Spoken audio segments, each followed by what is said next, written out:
দুই ম্যাচ টি-20 সিরিজের প্রথমটিতে আজ আরব আমিরাতের মুখোমুখি হবে বাংলাদেশ। শারজা ক্রিকেট স্টেডিয়ামে ম্যাচ শুরু হবে রাত ৯টায়। লিটনের ক্যাপ্টেন্সির মিশন জয় দিয়ে শুরুর লক্ষ্য টাইগারদের। অধিনায়কত্বের নতুন দায়িত্ব নিয়ে আরব আমিরাতের বিপক্ষে প্রথম মিশন লিটন দাসের।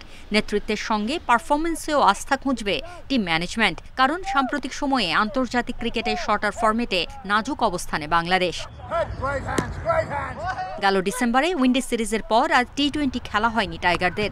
শারজার স্পোর্টিং উইকেটের কথা মাথায় রেখে 5 পেসার 2 স্পিনার রাখা হয়েছে দলে। প্রতিপক্ষের পরিকল্পনা ধসিয়ে দিতে পারে মুস্তাফিজ হাসান মাহমুদ, তানজিম সাকিবের গতি। দুশ্চিন্তার কারণ হতে পারেন লেগ স্পিনার রিশাদ। ব্যাটিংয়ে প্রত্যাশা থাকবে লিটন, জাকের, হৃদয় সৌম্য, শান্তর ওপর। এই ফরম্যাটে অনেক টেন্স আসে সামটাইমস, সো আমি চাবো প্রত্যেকটা প্লেয়ার তার জায়গা থেকে যত ফ্রিলি ক্রিকেট খেলতে পারে এবং ক্রিকেটটা এনজয় করতে পারে।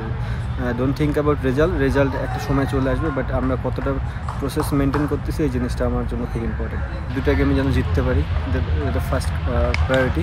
And at the same time আমরা চাবো যেন আমাদের যে সব জায়গাগুলো আগে আমরা নিয়ে কাজ করেছি কিছুদিন যাবত, সেই জায়গাগুলো যেন ফুলফিল করতে পারি। শারজার পিচে সুবিধা নিতে চাইবে স্বাগতিকরা। প্রথমবার বাংলাদেশকে হারানোর লক্ষ্য থাকবে। 5 দলের গলফ টি-20 চ্যাম্পিয়নশিপের শিরোপা জয় অনুপ্রেরণা যোগাবে আরব আমিরাতকে। অধিনায়ক ও top order batter Muhammad Waseem আছেন ফর্মে।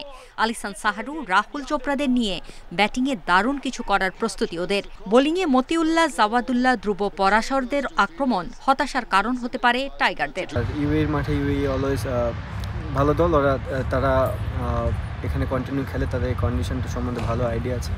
But at the same time আমাদের টিমও অনেক ভালো। আমরা চেষ্টা করবো কোপ আপ করার এবং ভালো ক্রিকেটটা খেলার। এর আগে 3 টি-20 খেলেছে দুদল। আধিপত্য দেখিয়ে শতভাগ জয় বাংলাদেশের। পাকিস্তান সিরিজের আগে আরব আমিরাতের বিপক্ষে প্রস্তুতি ছাড়তে চাইবে লিটন মেহেদিরা। ফরিদা বখতিয়ারা, ইন্ডিপেন্ডেন্ট নিউজ।